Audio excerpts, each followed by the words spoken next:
Assalamualaikum warahmatullahi wabarakatuh.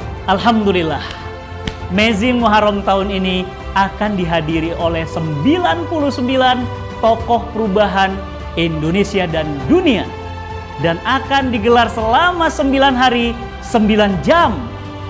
Dapatkan informasinya di www.mezingmuharram.com. Jadilah penggerak perubahan, segera daftar.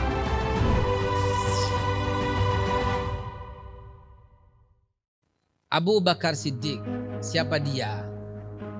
Kenapa surga tidak dimasuki satu orang pun, baik dari Nabi Adam sampai manusia terakhir, kecuali Abu Bakar Siddiq yang pertama? Hadis sahih riwayat Muslim, hadis qudsi, Allah berfirman, sesungguhnya aku mengharamkan surga sebelum kau Muhammad, dan umatmu masuk terlebih dahulu ke dalamnya. Jadi yang masuk ke dalam surga itu adalah Rasulullah dan para umatnya dulu, baru para sahabat yang lain. Itu janji Allah dalam detik-detik terakhir kematian Rasulullah. Dalam hadis yang lain Rasulullah juga bersabda, sesungguhnya umatku yang pertama kali masuk surga adalah Abu Bakar Siddiq. Jadi orang pertama masuk surga dari Nabi Adam, ada Nabi Ibrahim, ada Nabi Musa, semuanya itu yang paling pertama kali menginjakkan kaki masuk surga adalah Abu Bakar Siddiq. Rasulullah tentunya, tapi Rasulullah kan nggak mau keluar dari Firdaus. Sampai ditanya, ya Rasulullah ini surgamu? Enggak.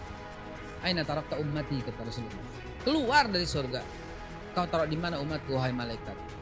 Begitu kan? Dan Abu Bakar orang pertama. Kenapa Abu Bakar jadi orang pertama masuk surga? Kenapa? Kenapa juga Rasulullah bersabda, apabila iman satu kota Madinah ditimbang dengan iman Abu Bakar Siddiq seorang, lebih berat iman Abu Bakar Siddiq seorang. Kenapa? Di situ ada Umar bin Khattab, ada Utsman bin Affan, ada Ali bin Abi Thalib, dan ada semua para sahabat. Kenapa? Semua di total, bukan cuma one by one, di total. Demi Allah masih lebih berat iman Abu Bakar Siddiq seorang. Kenapa?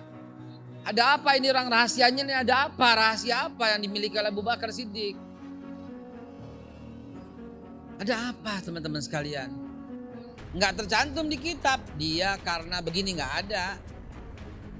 Kitab mana yang menjelaskan Abu Bakar begini karena begini, nggak ada. Nah itulah yang pentingnya, bukan ngaji nahu soroh biasa, bukan ngaji Quran biasa, tapi ini yang disebut ngaji mantek bayan.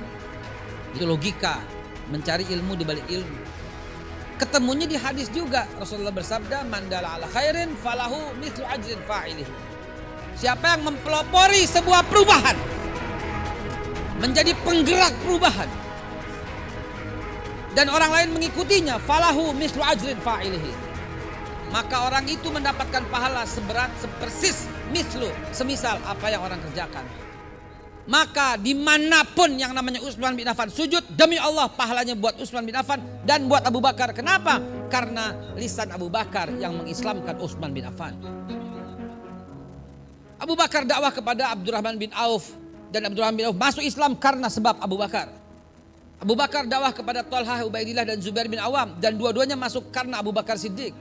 Yang lebih mengagumkan, Sa'ad bin Abi Waqqas masuk Islam karena lisannya Abu Bakar Siddiq. Kemudian Sa'ad bin Abi Waqqas ditugaskan oleh Nabi ke Madinah, dan satu kota Madinah masuk Islam. Siapapun yang sujud di kota Madinah, demi Allah pahalanya juga buat Abu Bakar Siddiq. Bagaimana enggak hebat penggerak perubahan itu, saudara? Penggerak perubahan itu adalah, ya Rob, ini dahsyatnya penggerak perubahan. Dan antum teman-teman para wartawan yang hadir sekarang berhak dan insya Allah mendapatkan itu ketika menuliskan berita ini dengan benar. Dan orang jadi nonton, jadi lihat, jadi berubah gara-gara tulisan antum semua. Apa sih ini? Siapa yang nulis? Oh ini, gue lihat, boleh juga ya. Gara-gara tulisan antum itu orang jadi banyak berubah. Demi Allah antum berhak mendapatkan pahala itu. Antumnya udah tidur, lagi santai, lagi buang air, lagi bobo, lagi ngapain aja, tapi pahala terus tercatat oleh rakib sebelah kanan antum. Gara-gara lisan Abu Bakar Siddiq, Utsman bin Affan masuk Islam. Gara-gara lisan Utsman bin Affan, Muawiyah masuk Islam. Dan Muawiyah diutus oleh Utsman bin Affan ke Jepara, Kalingga, kerajaan Kalingga. 646. Dan siapapun yang sujud di Jawa Tengah, Utsman bin Affan dapat pahalanya. Dan jangan lupa Abu Bakar Siddiq juga dapat pahalanya. Coba, kebayang gak gitu loh. Dari jalur yang lain, Ali bin Abi Thalib langsung dari Rasulullah SAW, tidak melalui Abu Bakar Siddiq. Dan Ali bin Abi Thalib lah yang menyebabkan Islamnya para Ahlul Bait. Dan salah satu di antaranya dalam Bani Umayyah adalah Umar bin Abdul Aziz. Dan beliau mendarat di Palembang, utusannya atas undangan daripada Raja Sriwijaya, ya, Sri Indra Farman waktu itu. Siapapun yang sujud di Pulau Sumatera, pahalanya dapat Khalifah Umar bin Abdul Aziz dan dapat sampai datuknya, yaitu Sayyidina Ali bin Abi Thalib. Makanya jangan main-main, saudara. Penggerak perubahan itu adalah memiliki pahala abadi sepanjang masa. Dan sekarang peluang itu ada di depan mata. Ketika antum semua menjadi penulis penggerak perubahan, di mana orang akan nonton acara ini dan berubah karena tulisan antum. Lihat nggak, ini sebuah contoh orang yang mementingkan untuk orang lain. Dan Amazing Muharram ini orangnya mementingkan orang lain untuk berubah.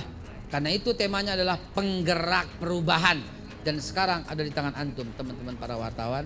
Semoga Allah Subhanahu wa taala membukakan hati kita menjadi penggerak-penggerak perubahan, dan kita akan bersanding di belakang benderanya Abu Bakar Siddiq, dan Abu Bakar Siddiq dan kita semua berada di belakang benderanya Rasulullah sallallahu alaihi wasallam. Sallu ala Nabi Muhammad.